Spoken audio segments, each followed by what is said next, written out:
Saudara, kepolisian hari ini memeriksa 3 rekan Peggy Setiawan tersangka kasus pembunuhan Vina dan Eki di Cirebon 8 tahun lalu. 3 rekan bisa menjelaskan soal keberadaan Peggy saat peristiwa terjadi.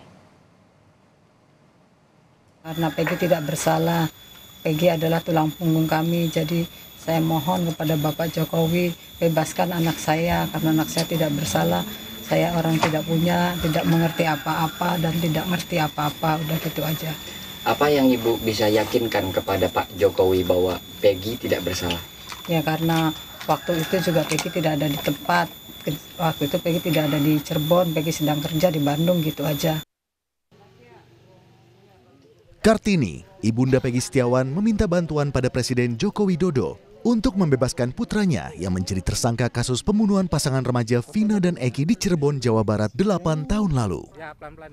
Kartini menyebut saat peristiwa tersebut terjadi, Eki berada di Bandung untuk bekerja.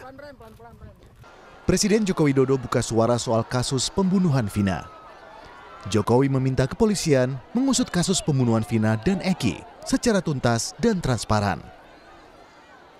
Saya sudah menyampaikan agar kasus itu betul-betul dikawal dan transparan, terbuka semuanya.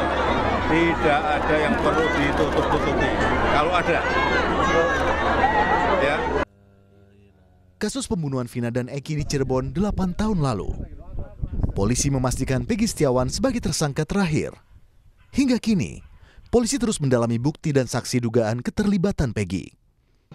3 rekan Peggy diperiksa Polda Jawa Barat pada Jumat siang, yaitu Suarsono alias Bondol, Sandi Ibnu Zalil sepupu Peggy, yang juga rekan kerja Peggy, dan Suparman, paman Peggy, sekaligus rekan kerja Peggy.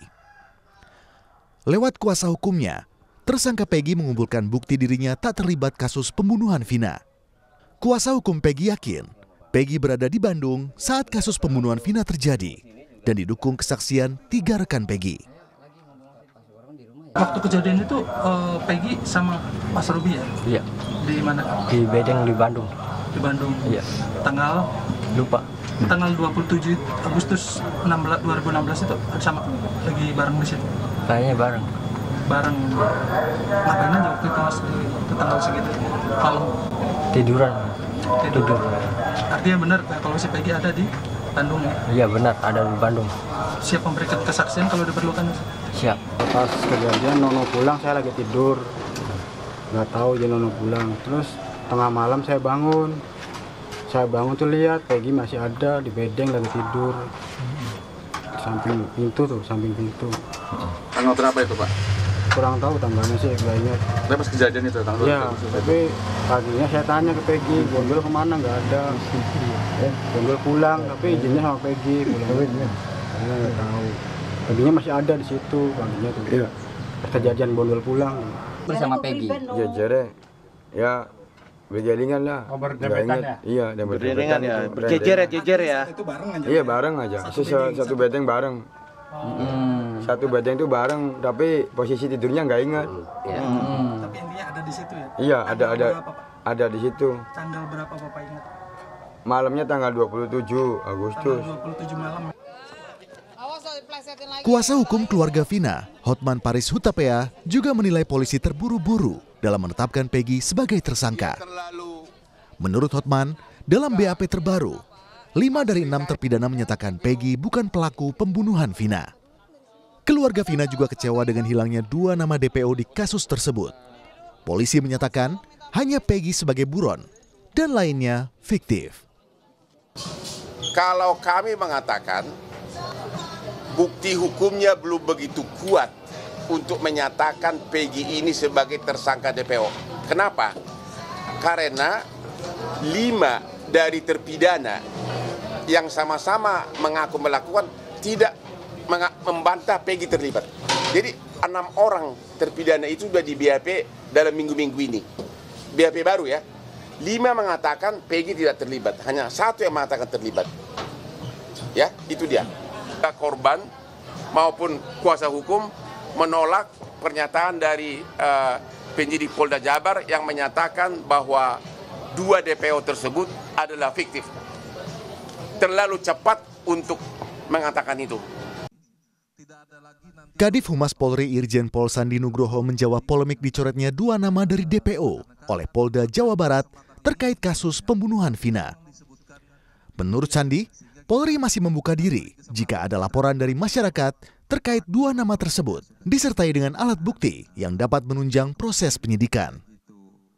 Kasus yang disampaikan oleh Dirkrim Polda Jabar bahwa tadinya DPO ada 3 menjadi 1 karena alat bukti yang mengarah kepada 2 orang ini sampai dengan saat ini masih belum mencukupi.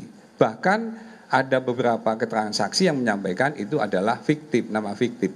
Nah, oleh karena itu masih didalamin, masih dikerjakan. Apabila memang ada keterangan, informasi, tambahan alat bukti, tambahan saksi, ataupun yang lainnya untuk membuat terang benderang tindak pidana ini, tentu saja kepolisian akan sangat berterima kasih.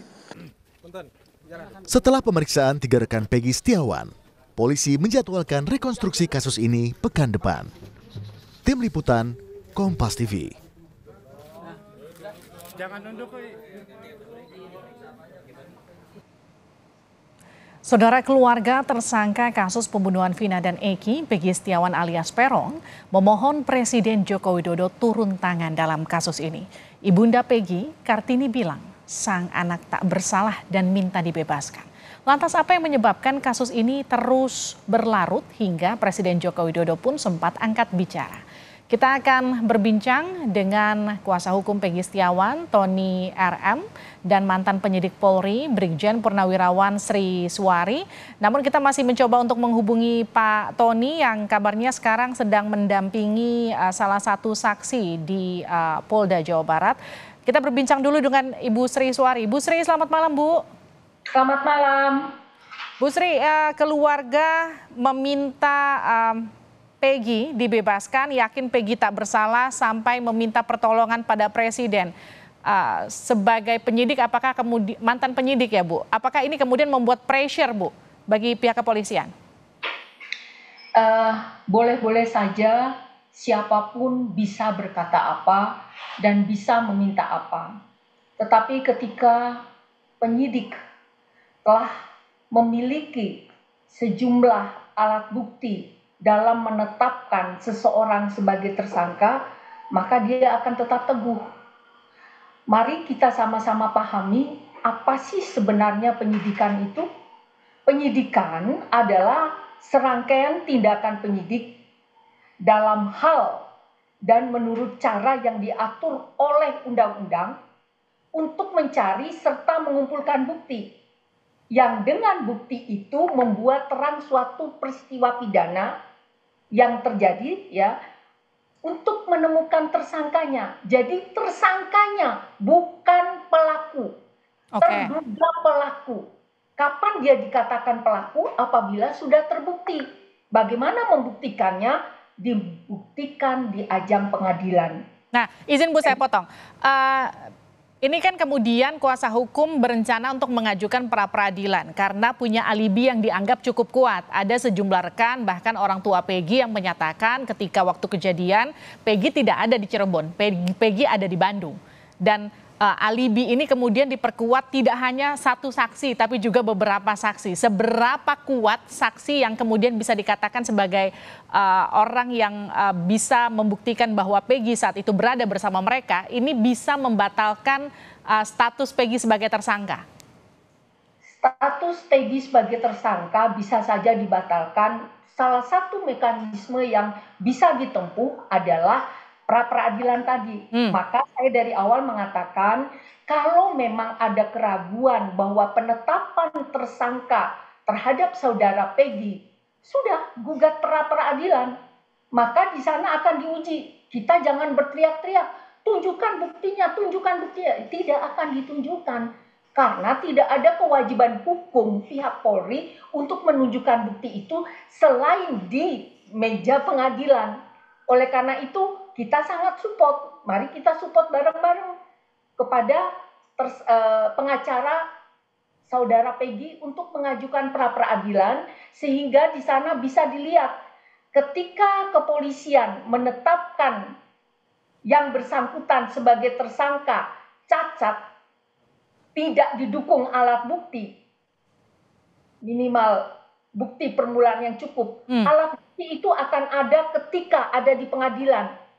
Kalau masih di tahap penyidikan, itu adalah bukti permulaan yang cukup yang menghubungkan seseorang dengan sebuah peristiwa, maka orang itu patut diduga kuat sebagai pelakunya. Oke, Bu Sri, kalau kita mengikuti kasus ini sejak awal, kasus ini kan sekarang posisinya sebetulnya sudah inkrah ya Bu, karena kan sudah berkekuatan hukum tetap, sudah kemudian sempat dibanding tapi kemudian juga ditolak. Saat itu dalam proses persidangan ketika para terpidana ini yang sebelumnya sekarang sedang ditahan, ini kan sudah menyebutkan ada 3 DPO, Bu. Ya. Nah sekarang ketika Peggy ditangkap, kemudian direvisi istilahnya ya Bu, oleh pihak kepolisian hanya 1 DPO, 2 DPO itu dianggap tidak pernah ada. Lalu bagaimana dengan putusan pengadilan yang selama ini dipersidangkan, Bu? Itu bukan putusan, jadi pengadilan itu memutuskan apa? Memutuskan seseorang yang sudah ditetapkan sebagai tersangka. Nah, ada pernyataan atau ada di dalam putusan itu menyebutkan 3 nama. Maka ada kewajiban bagi pihak kepolisian untuk melakukan penyelidikan dan penyidikan. Dia selidiki dulu nih, benarkah nama ini ada? Sosoknya ada tidak? Bila sosoknya ada, siapa yang bisa memastikan bahwa orang ini terlibat?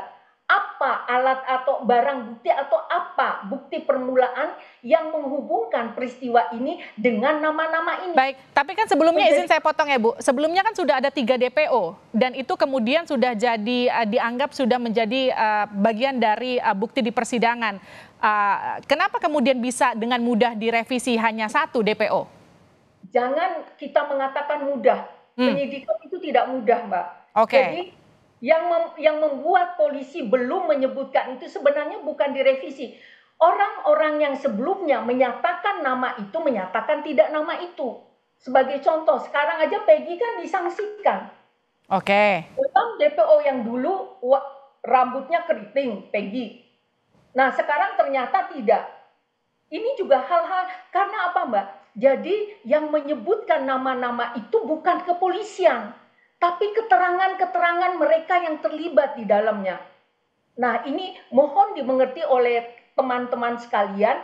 Jadi, kalaupun toh polisi belum menemukan hari ini atau saat ini, besok lusa, tapi ketika sidang ini akan terbuka, dan semua itu juga akan terbuka, keterangan mari sama-sama kita amati gitu. Jadi, polisi bukan menganulir, tetapi polisi belum menemukan benang merah antara nama-nama yang disebutkan itu sosok manusia. Jadi bukan dianulir, tapi memang belum ketemu benang merahnya ya Bu Sri Sriswari.